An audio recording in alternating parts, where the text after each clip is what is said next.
बताओ, what do you mean by the word kink? Kink का मतलब होता है बेंड पड़ना, टेढ़ा हो जाना। किंक का मतलब क्या है? टेढ़ा होना। जैसे मान लो कि ये डिमांड कर रहे थे, यहां पे कोई किंक है क्या?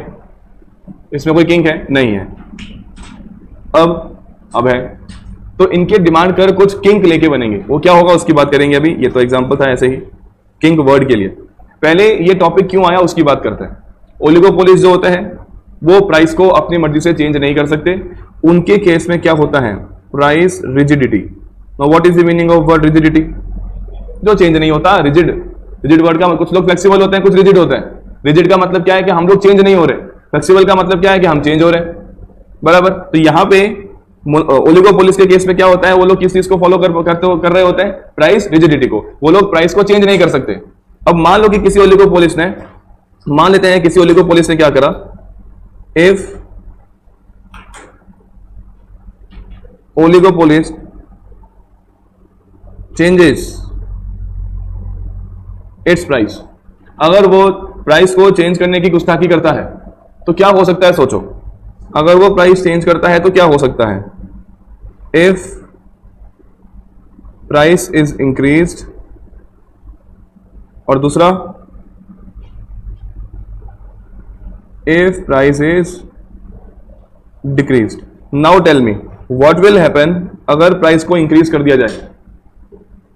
सोच के देखो, व्हाट विल हैपन। हमारे कस्टमर दौड़ जाएंगे, दौड़ के कहां जाएंगे? दूसरे सेलर के पास में, और हमारी डिमांड क्या हो जाएगी? कम हो जाएगी, खत्म हो जाएगी। तो लिख लेते हैं, मैं सही में लिख रहा हूं, customers will run away,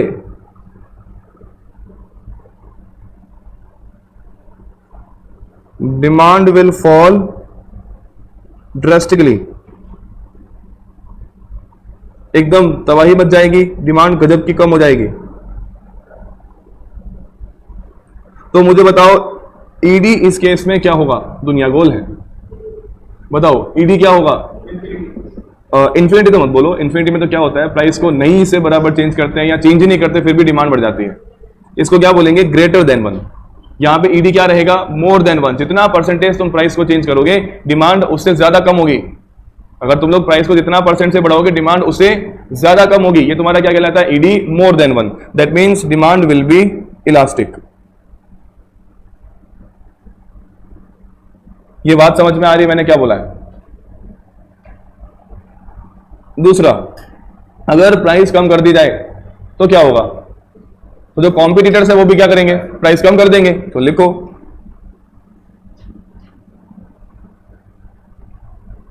competitors will decrease their prices too, hence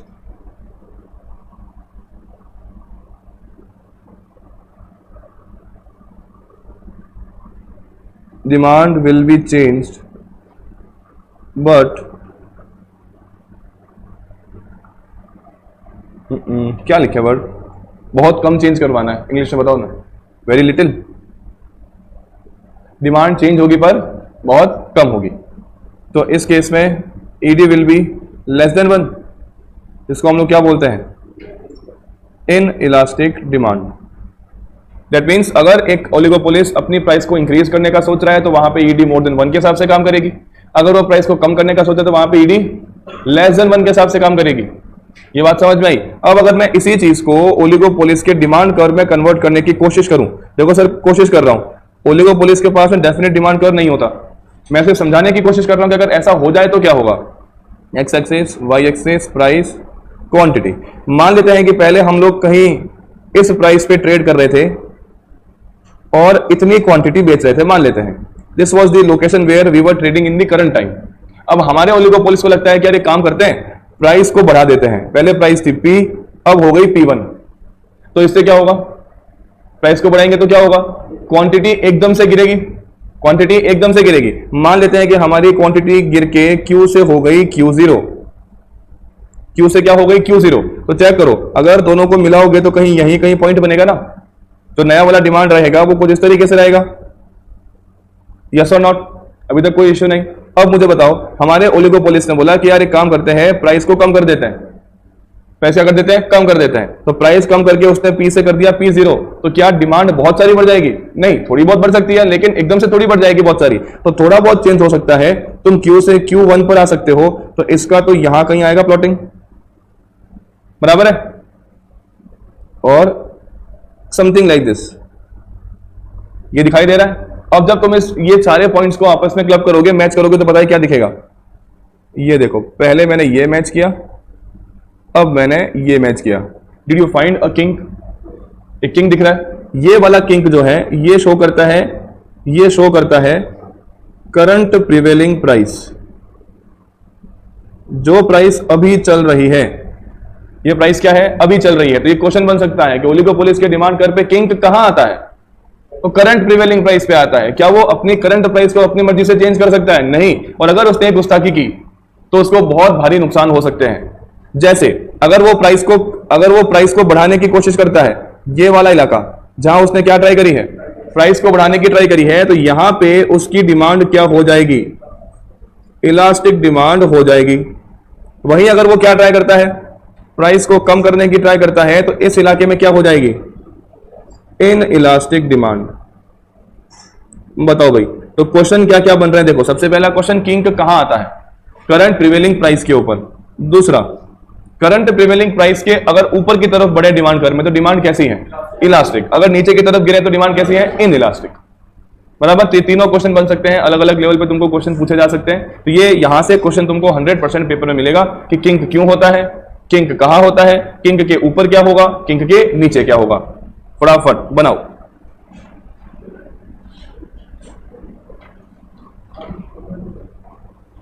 kink को थोड़ा और क्लियर कर दें ताकि साफ साफ दिखे। दिख तो हालांकि अभी भी रहा है, पर थोड़ा और उसको क्लियर कर देते हैं। कैसे? क्वांटिटी थोड़ी और कम कर देते हैं। इस केस में यहां आएगा इनका प्लॉटिंग पॉइंट। ज्यादा क्लियर हो गया किंक?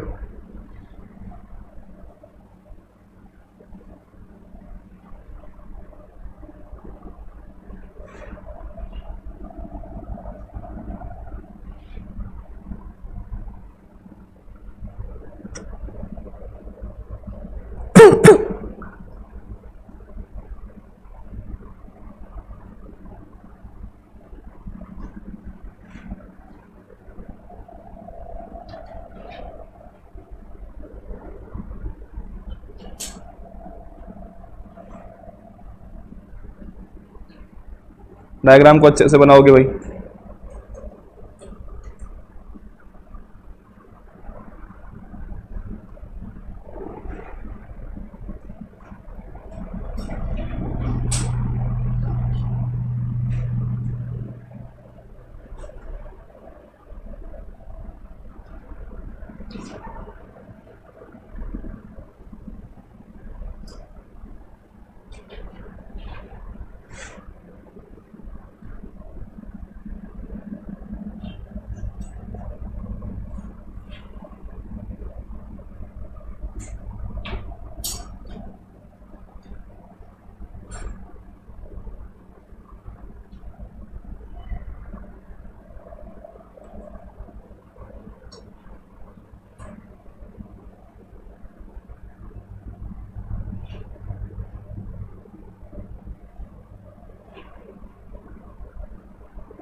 हो गया?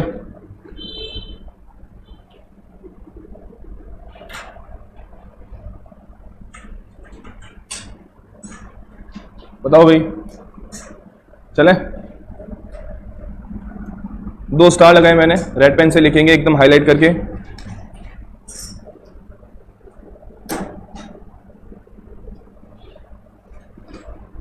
This model was given by Paul A Sweezy. Swiggy नहीं है वो स्विजी है, स्विजी ना, वो सैमुअल्सन है। Paul A Sweezy. हेंस